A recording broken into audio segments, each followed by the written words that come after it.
S'il est bien une phrase qui est propre à notre culture française, c'est bien « l'habit ne fait pas le moine ». Et pourtant, cette phrase si connue est assez étrangère à l'idéologie du judaïsme. J'irais même jusqu'à dire, pour le judaïsme, l'habit doit faire le moine, ou le rabbin. Enfin, vous m'avez compris. Les habits sont le moyen que j'ai d'apparaître au monde. Je choisis de m'habiller d'une façon ou d'une autre, c'est-à-dire je choisis d'apparaître devant les autres d'une certaine façon. En hébreu, il y a 3 façons de parler d'un vêtement. Ces 3 façons, on va pouvoir les retrouver dans la Bible. Le premier, il s'agit du beged. Le beged, il a un problème. Beged vient du mot boged.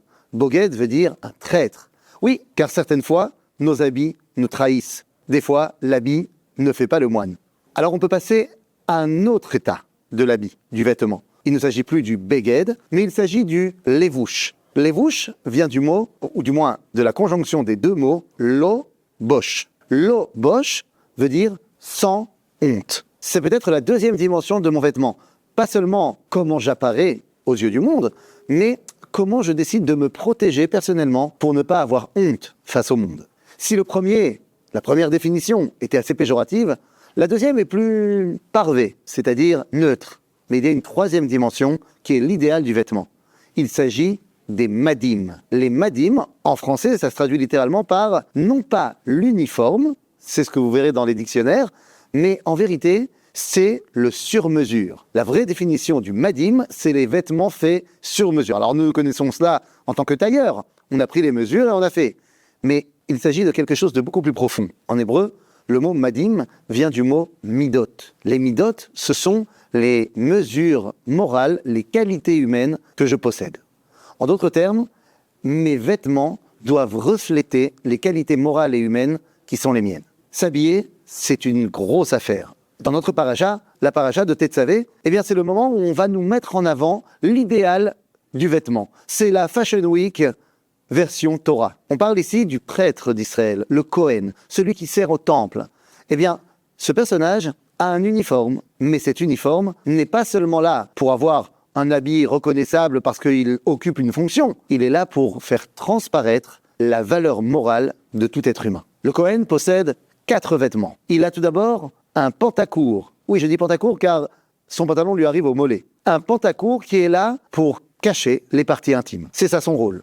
Montrer que la nudité, montrer que l'intimité n'est pas quelque chose qu'on doit mettre sur la place publique. Ensuite, le Kohen a une tunique. Cette tunique a une particularité au niveau de la loi juive. Si elle a une tache de sang, eh bien, le Kohen ne peut plus travailler ce jour-là. Il doit aller d'abord laver son vêtement. La tunique doit être d'un blanc immaculé. Mais le Kohen, pourtant, fait des sacrifices. Il y aura du sang partout. Oui, mais lui doit faire attention de ne pas recevoir ce sang sur lui. On ne peut pas accepter que le fait de verser le sang soit quelque chose qui devient une normalité de mon quotidien. Donc sa tunique doit rester toujours blanche, car la vie humaine est fondamentale. Ensuite, il a une ceinture. Sa ceinture est très particulière. Elle ne se met pas comme nous au niveau de la taille, mais elle se met au niveau du cœur. Cette ceinture mesurait 16 mètres. Ça ne vous dit peut-être rien, 16 mètres, mais dans le langage de la Torah, elle mesurait 32 amot, 32 coudées. 32, car c'est la valeur numérique du mot lève, le cœur. Cette ceinture vient se mettre sur le cœur pour que l'homme soit toujours conscient que ce qu'il ressent doit être également ce qu'il vit, ce qu'il fait. Ne pas être, comme on dit, echad bapé, ve'echad balev. Ne pas être en dissension entre notre parole qui sort à l'extérieur et notre cœur qui représente notre vie intérieure. Et puis enfin, il a un turban. Et ce turban, c'est l'ancêtre de la kippa, venant symboliser que nous devons toujours savoir que quelqu'un est au-dessus de nous. Ça, ce sont les 4 vêtements de tous les kohanim, de tous les prêtres. 4 valeurs morales. Je répète, tout d'abord, l'intimité est quelque chose qui n'est pas à mettre sur la place publique. La vie humaine est sanctifiée. Le cœur de mon identité doit être ce qui est mis à l'extérieur.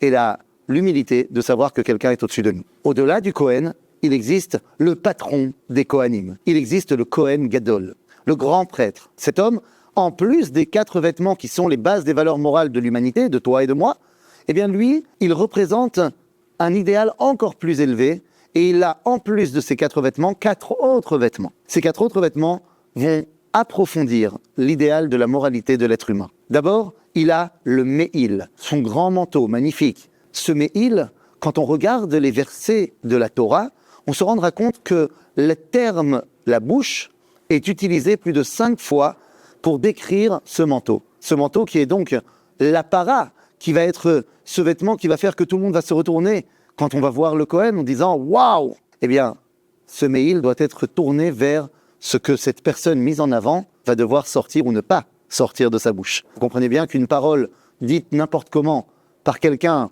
dont on n'attend pas énormément de lui, ça n'a pas une grande influence, mais quelqu'un qui est censé représenter une haute autorité morale, spirituelle, qui aurait une parole complètement dévoyée, eh bien, l'influence néfaste sera beaucoup plus grande. Après le Me'il, qui vient corriger la parole, eh bien, le Kohen Gadol porte sur lui un gilet. Ce gilet-là a une particularité. Il est fixé par 2 pierres sur les épaules sur lesquelles sont gravés les noms des 12 tribus d'Israël. Quelqu'un qui a une responsabilité porte littéralement sur ses épaules le reste du peuple. C'est vrai pour le Kohen Gadol, mais c'est vrai pour chacun d'entre nous. Plus on prend des responsabilités dans la vie, et plus on doit porter ses responsabilités. Il a également un pectoral qui vient signifier le mishpat, la justice. Plus un homme est influent, plus il se doit d'être irréprochable au niveau de la justice, du bien et du mal. Et enfin, il porte un diadème qui s'appelle le tzitz, sur lequel est mentionné le fait qu'il est sanctifié pour Dieu. Ce tzitz-là a une particularité. Le Talmud nous dit dans le traité de Menachot qu'il doit l'avoir sur son front toujours. Pourtant, le Talmud nous dit, mais lorsqu'il va dormir, il n'a pas son diadème. Cela vient nous expliquer que lorsque nous portons nos habits d'apparat, nous pouvons être conscients de notre relation avec le Tout-Puissant, mais même lorsque nous les enlevons, nous devons continuer à avoir cette conscience de la connexion avec Dieu.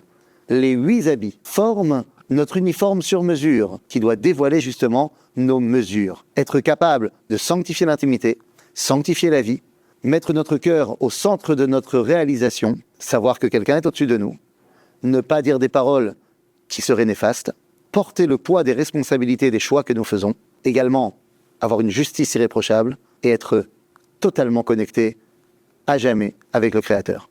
Shabbat Shalom.